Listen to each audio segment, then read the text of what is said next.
Welcome to the new video. The things living in my house are not my real family.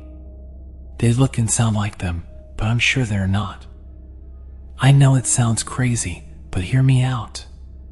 It all started a few weeks ago. I awoke from deep sleep to my mom standing over my bed with a hot stack of fresh pancakes. Happy Sweet 16 was written in blue icing on top. Happy birthday, Jonathan. I figured I'd make something a little extra sweet for you on your special day, Mom said. I was bewildered. First of all, it wasn't my birthday. I celebrated my birthday 2 months back. I'm a Virgo, and it was well into Libra season.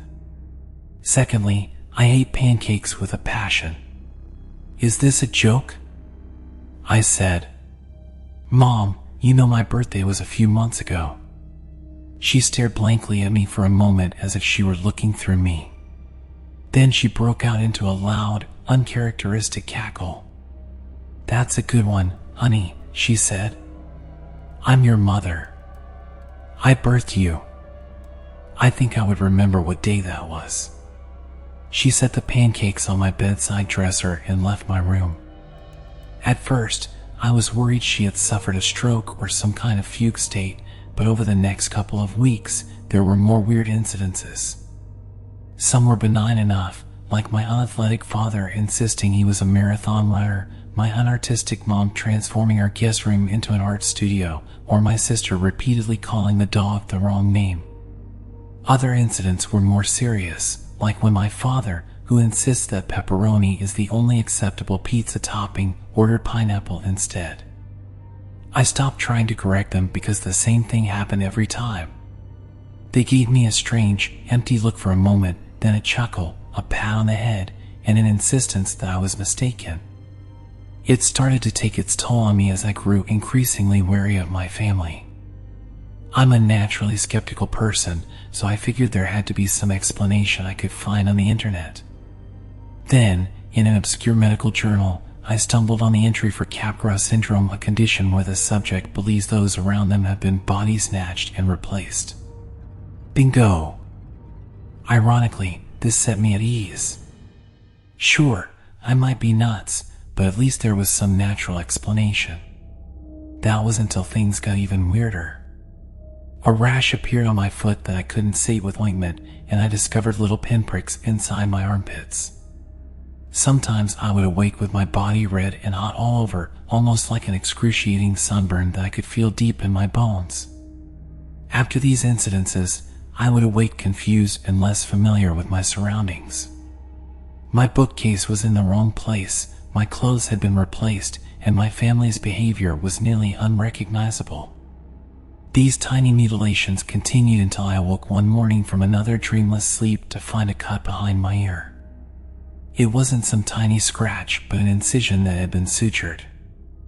I could feel a small piece of metal or something just underneath my skin.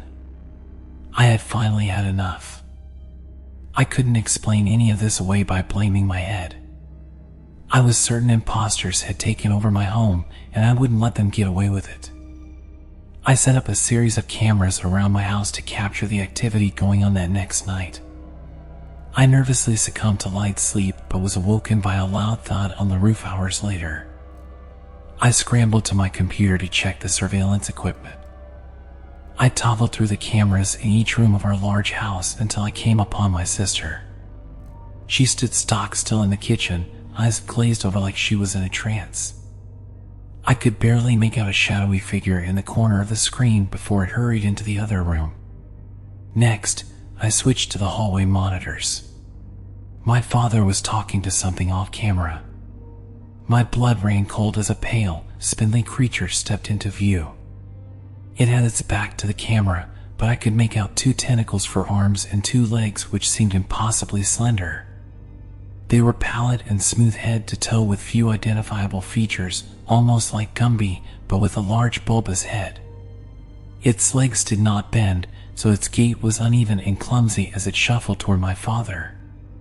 Its tentacle glowed as he raised it to my father's forehead. Moments later, my father went into a glassy-eyed trance, just like my sister. I toddled to the main bedroom to find another one of the creatures doing the same to my mother lying in bed. I panicked and leaped up from my computer, hell-bent on jumping out my window and making a break for it. However, as I turned, I was faced with one of the creatures looming over me.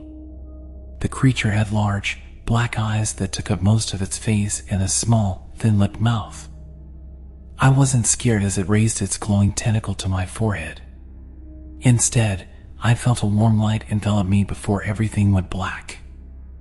I awoke in a pristinely white room strapped to a metal table. Sharp instruments were on the tables to my left and right. My head was viciously pounding as I tugged desperately against the straps securing my arms and legs. The air smelled vaguely of ammonia and sweat, but not exactly. I couldn't place it, but the place seemed familiar. A door directly in front of me opened, and 3 of the creatures shambled in silently. "What do you want with me?" I screamed. "Please just kill me. I don't want to suffer. I know you're intelligent beings. Can't you see I'm just like you?" The beings looked at one another quizzically. Then, finally, the one in the center approached the table, reached out with its tentacle, and stroked my head with it. "Of course we do, honey," the creature said in my mother's voice. "How did you do that?" I stammered. "You sound just like her." "Oh dear," she chuckled. "You really did get fried, didn't you?" The other 2 approached the table on either side. "You see," one said in my sister's voice, "we don't sound like your family." "We're your family," the other said in my father's voice. Suddenly they shapeshifted into perfect replications of my family. I stared, mouth agape in shock. "I told you we erased his mind too much," my newly transformed sister said. "You better hope the backup memories work." "I'm confident they will," Dad said. "You've been through a lot, but it's almost over. So now, relax while we reboot your real memories." They stuck a needle in my arm, and all of my memories came flooding back to me. My true form is not that of a human, but a noble race of creatures cast away from their homeland in exile. They sent me to assess the viability of Earth as a new home for our pilgrims. My job was to dispose of and take the place of the household's most trusted family member. In this case, it was poor Jonathan.